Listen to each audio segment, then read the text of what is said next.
নমস্কার বন্ধুরা, এক্সপ্লোরার সৈকত অফিসিয়াল চ্যানেলে সকলকে স্বাগতম। গীতা হল হিন্দুদের পবিত্র ধর্মগ্রন্থ। মহাভারতে কুরুক্ষেত্রের যুদ্ধ শুরুর ঠিক আগে প্রিয় সখা অর্জুনকে জীবনের সঠিক পথ দেখিয়েছিলেন শ্রীকৃষ্ণ। গীতা হল জীবনের শ্রেষ্ঠ দর্শন। গীতায় বর্ণিত উপদেশ আজও একই রকম প্রাসঙ্গিক। গীতায় 18টি অধ্যায় এবং 700টি শ্লোক রয়েছে।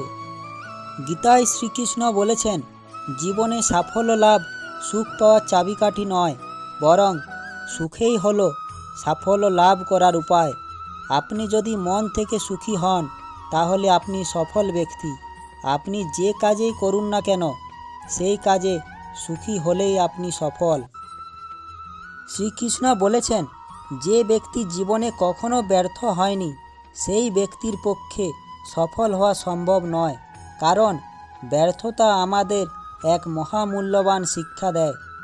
এই শিক্ষায় আমাদের সাফল্যের পথে এগিয়ে নিয়ে যায়।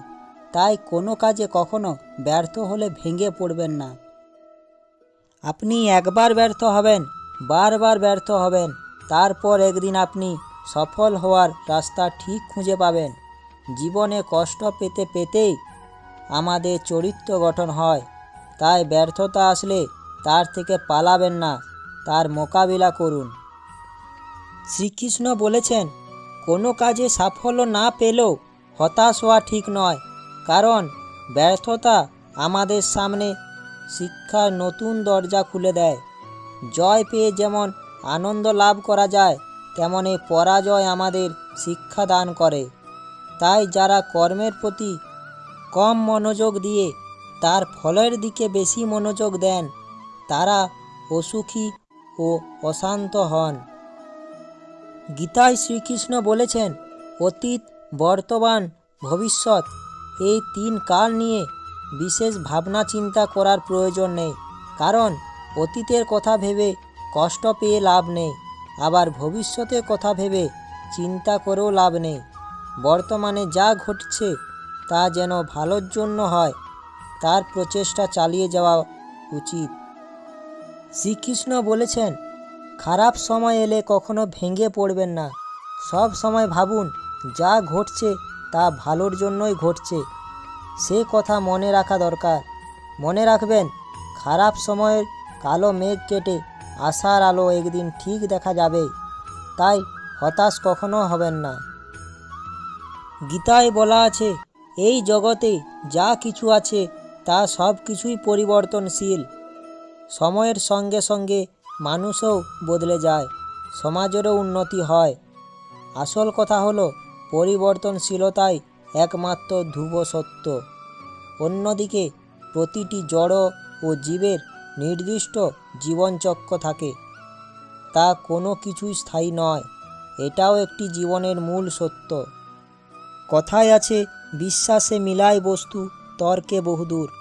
আদিকাল থেকে এই কথাটির প্রচলন রয়েছে। মানুষ নিজের উপর থেকে যদি বিশ্বাস হারিয়ে ফেলে, তাহলে তার পতন ঘটতে বাধ্য। তাই যেটা আপনি একবার ঠিক করবেন, সেটাই করার চেষ্টা করুন এবং নিজের উপরে বিশ্বাস রেখে সব সময় করার চেষ্টা করুন। কখনোই নিজের প্রতি বিশ্বাস হারানো উচিত নয়। আপনি সব সময় ভাবুন যে, আমি জানি, আমি পারবো। এই কথাটি সব সময় নিজেকে বলুন। দেখবেন নিজের লক্ষ্যে ঠিক পৌঁছে যাবেন একদিন। নিজের উপরে বিশ্বাস হারিয়ে ফেলা হলো অন্যায়। গীতায় বলা আছে, দুর্বল মানুষরাই কেবল ভাগ্যের দোষারোপ করে, আর যারা বীর মানুষরা ভাগ্যকে অর্জন করে নেয়। যে কোনো ব্যক্তি যা চায় জীবনে সেটাই হতে পারে, যদি সে বিশ্বাসের সাথে সেই বিষয়ের উপর চিন্তা করে থাকে। তাহলে নিশ্চয়ই জীবনে সব দুঃখ কষ্ট দূর করতে আপনারা পারবেন। শ্রীকৃষ্ণ বলেছেন, লোভ, ক্রোধ, হিংসা হলো মানুষের প্রধান শত্রু, যা নিজের অজান্তেই জীবনের সবচেয়ে বেশি মূল্যবান জিনিস সময়ের ক্ষতি করে। কারণ সময় হলো পরম ক্ষমতাবান, যা কারোর জন্য থেমে থাকে না। তাই আমাদের মনে থাকা শত্রুদের নিয়ন্ত্রণ রাখার চেষ্টা করুন। গীতায় শ্রীকৃষ্ণ বলেছেন, জীবনে অমরত্ব পেতে সম্মান অর্জন করতে শিখুন, কারণ জীবন হলো ক্ষণস্থায়ী, কিন্তু ব্যক্তির অর্জিত সম্মান হলো চিরস্থায়ী। তাই জীবনে সম্মান অর্জন করুন, এই সম্মান আপনাকে অমর করে রাখতে পারে। গীতায় বলা আছে, প্রতিটি কর্মের আগে আমাদের কর্মের প্রতি সঠিক মনোভাব গড়ে তোলা আবশ্যক, তবেই সেই কর্মকে আনন্দের সাথে সম্পূর্ণ করা সম্ভব।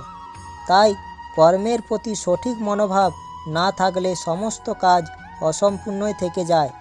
সঠিক উদ্দেশ্য নিয়ে সঠিক কাজ সম্পূর্ণ করাই হলো আমাদের জীবনে পরম সাফল্য। গীতায় বলা আছে, বাইরের জগৎ মানুষের কাছে প্রথমে আনন্দ যেমন নিয়ে আসে, ঠিক তেমনি সময়ের সাথে সাথে বহু দুঃখ কষ্টও বয়ে নিয়ে আসে।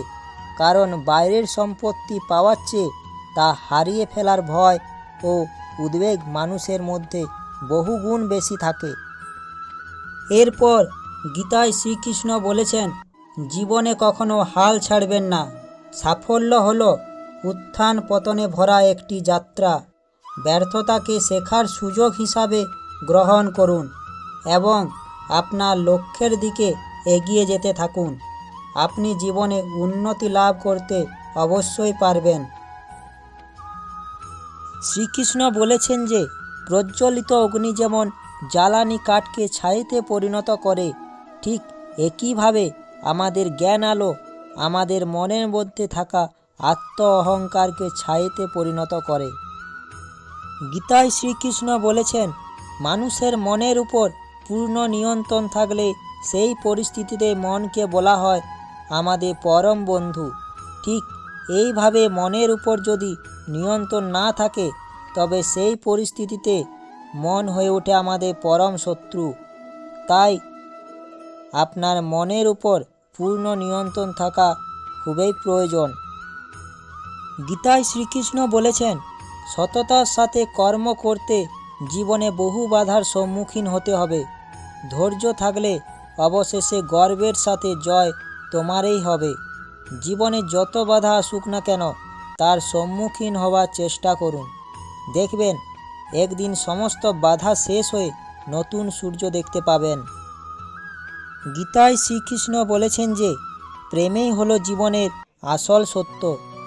তিনি বলেছেন, যার মনে ভালোবাসা আছে তার জীবনেই শান্তি আছে, কারণ একমাত্র প্রেমেই আমাদের জীবনে শান্তি দিতে পারে। যার মনে প্রেম নেই, সে কখনোই কোনো কিছুতেই আনন্দ লাভ করতে পারে না।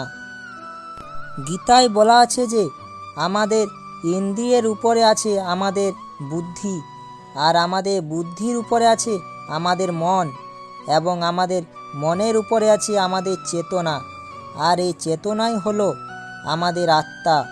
আত্মাকে ছাড়া আমরা কোনো কাজই করতে পারি না। আর নিজের আত্মাকে জানতে শিক্ষা ও জ্ঞানের প্রয়োজন। গীতায় শ্রীকৃষ্ণ বলেছেন, কোনো ফলের আশা না করে জীবনে কাজ করে যাওয়া উচিত। যদি কেউ জীবনে সাফল্য পেতে চান, তাহলে অন্য কোনো দিকে না তাকিয়ে নিজের কাজ করে যাওয়া উচিত। ফলের আশা না করে যে ব্যক্তি সম্পূর্ণ মনোযোগ দিয়ে কাজ করেন, তিনি জীবনে নিশ্চিতভাবে সাফল্য লাভ করেন। শ্রীকৃষ্ণ বলেছেন, কোনো কাজে সাফল্য পেতে হলে আমাদের মন শান্ত রাখা সবার আগে জরুরি। রাগ আমাদের বুদ্ধিকে নাশ করে, তাই রাগের মাথায় করা সব কাজেই ভুল হয়। শুধুমাত্র রাগ একজন মানুষের গোটা জীবন নষ্ট করে দিতে পারে। তাই যে কোনো কাজ করা বা যে কোনো সিদ্ধান্ত নেওয়ার আগে মাথা ঠান্ডা রাখা জরুরি। গীতায় শ্রীকৃষ্ণ বলেছেন, যে ব্যক্তির মনের মধ্যে সংশয় থাকে, সেই ব্যক্তি জীবনে কোনো সাফল্য লাভ করে না। মনের মধ্যে দ্বিধা দ্বন্দ্ব থাকলে জীবনে কখনো সুখ শান্তি লাভ করা যায় না। এমন ব্যক্তি নিজেই নিজেকে ধ্বংস করে ফেলেন। সেই কারণে কোনো কাজের বিষয়ে নিশ্চিত হয়ে তবেই সে কাজ হাত দেওয়া উচিত। গীতায় শ্রীকৃষ্ণ বলেছেন, অনেক সময় বড় কিছু অর্জন করার জন্য আমাদের ছোট ছোট কাজও করতে হয়। যদি তা করার প্রয়োজন পড়ে তাহলে আপনি অবশ্যই করুন। মনে রাখবেন, কাজ কখনো ছোট বড় হয় না। যে কোনো কাজেই আপনার সাফল্যের পথে সন্ধান দিতে পারে। আশা করি শ্রীকৃষ্ণের বাণীটি শুনে আপনাদের সকলে ভালো লাগবে। শ্রীকৃষ্ণের বাণীটি দেখে ও শুনে ভালো লাগলে আমার চ্যানেলটা সাবস্ক্রাইব ও লাইক করার অনুরোধ রইল। শ্রীকৃষ্ণের বাণীটি সকলের কাছে পৌঁছেও দেওয়ার অনুরোধ রইল। ধন্যবাদ।